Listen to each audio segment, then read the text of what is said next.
entertainment, news, and politics. It's all right here with Michelle Meow.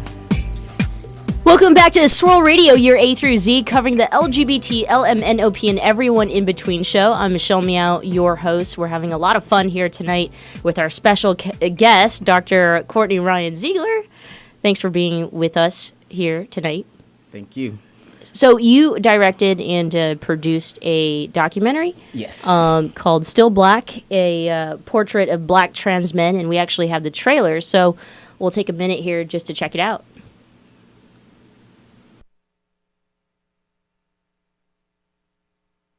I'm still psychologically going through puberty, even though I'm grown. I'm 22 and I'm grown. Right? No, but I'm older. You know what I'm saying? And it's so weird that I'm like I want to look like 50 Cent, or just my physical, image. I don't care to be a gangster. I don't really do that. I don't care to be, which is a lot of the media portrayal of black men is that they're hard, and I don't care anything about that because I'm a poet, so when you go into the poetry scene, you've got these like cool black dudes who are just like chill, it's whatever, so I'm not really concerned with that so much. I think it's just physically, I'm just like I want to look kind of like that, because I think I'm still early. I've only been on testosterone for a year, so I'm still early in like my physical transformation.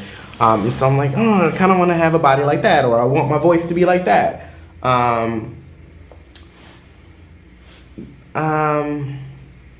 I think that other people expect me to be what the media portrays as black men, and that's difficult. I wish we could check out the entire documentary. Is it available anywhere on Amazon? Yes. The link just showed stillblackfilm.org, and you can purchase a DVD there or download it and stream it instantly.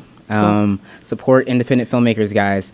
But also there's a new site that just launched. I hope I'm pronouncing it right. Busk Films, buskfilms.com, and you can stream it there for cool. Yeah, 48 hours. we'll put that information up on our site too for anybody who forgets. So, is there anything different about being a black man versus being a black trans man? I'm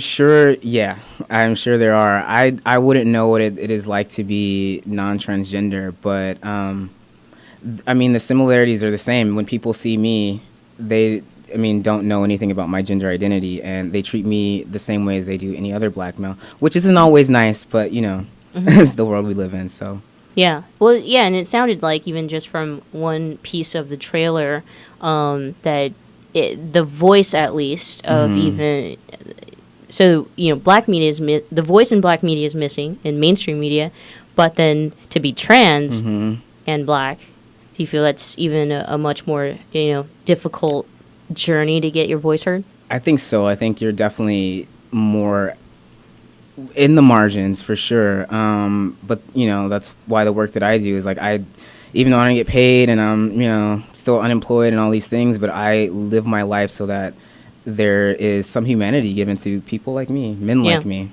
So you said something on your blog, actually, in an essay that you wrote that was published at the Huffington Post, and I have to say, again, that blog is Blackademic. By the way, you can check out the essay there. If you can step aside for a second your brilliancy and your intellect and explain this. So you said, we cannot successfully implement laws and policy without focusing attention on the reality that the economic insecurity experienced by trans women of color is a product of systemic and cyclical poverty. What does that mean? Basically racist. The world is racist now. Seriously. And that, I think that people of color, and specifically trans people of color, have it a little bit more difficult than anybody else, because not only are you combating racism and, as a person of color in the body you exist, but you're also dealing with gender discrimination or anti-transgender bias. And so that whole essay was really pointing out that the movement really needs to move forward in terms of addressing the needs of its most vulnerable community, which are trans people of color. So do you think that the LGBTQ community or the activist organizations, so these big chain organizations like HRC or Equality California or Freedom to Marry, or even the Transgender Law Center or the National Center for Lesbian Rights, all these big ones, do you feel that, where the funding is at, that maybe perhaps a good portion of resources are not necessarily being allocated to issues of color? That's the complete truth. And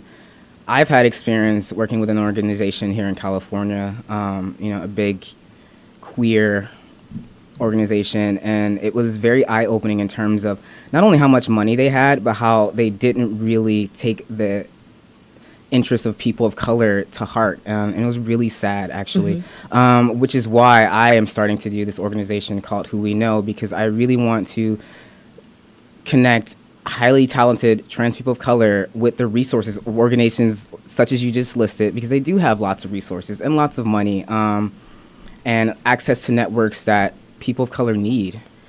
Here's a big question. I find that there's a disconnect between the LGBTQ community and then the LGBTQ community of color. This fight for marriage equality. Do you feel that the fight for marriage equality is going to impact us in the way that the activists, the whole LGBTQ community says it will, or is it an advantage that isn't necessarily an LGBTQ people of color advantage? I think it's a very tricky situation, because for some people marriage equality does matter, and that could be somebody who's trans or non-trans, or cisgender is the term people use nowadays. But I'm a person who believes that every angle that we can come in to fight for equality is just as important as the next. And that's my opinion on marriage equality. For me, it's not a priority in my life, but I understand how it is in other people's lives, and I think that it deserves just as much attention and energy to ensuring that people of all genders can commit in that way. So you also a second piece to, I love your blog, by the way. Thank you. Amazing work, and of course it is award winning. It should continue receiving awards and funding, yes. by the way. And advertisers like, please, all of it. But you're very, like I said, you're very real on your blog. You talk about accepting food stamps, the shame growing up in a single grandparent home, and then you brilliantly translate that to as I'm a fine Black transgender man, and that myth that children grow up better with two birth parents, it's actually false. What was the intention behind writing something like that? Really just to kind of, so we know there's lots of organizations, anti-gay organizations, who say gay parents are not good parents. Was that kind of the focus? Exactly. This is written also the time that, marriage equality is like in the back of everybody's mind. And so there are people who support marriage equality because they believe that two-parent households raise better children, right? And then there's an idea that two queer parents, that's not as good as two normal parents, or whatever normal may be. But I felt that it was important to talk about families that aren't, that are queer in terms of like having one parent and having one parent who is the parent of the actual parent, and so it's important for me to, again, not only talk about my life, but tie it into larger conversations that are being held, because I think that having different perspectives not only moves the movement forward, to sound cliche, but it definitely offers just different avenues for us to enter. Kortney, you've been enlightening here at Swirl, and I thank you so much for your voice, and I hope you'll join us continuously, in just kind of the work that you do. You're a filmmaker, you're an activist, you're a voice. And where can people find more information? Let's just say your blog, for example, which is my favorite. Yeah. It's your favorite, I remember that. Blackademic.com. Which it's spelled in a special way. It's BLACKADEMIC. So it's just academic and black smashed together. Oh, okay.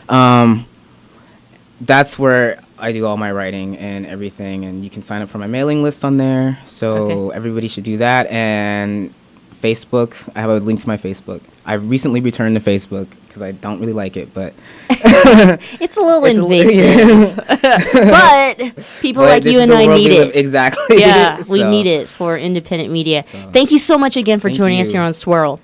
We'll put up more information about Dr. Kortney Ryan Ziegler up on our site at swirlradio.com. Anyway, coming up, Jack Rich. Who the hell is he? And why is he co-hosting this show called Swirl? After the break.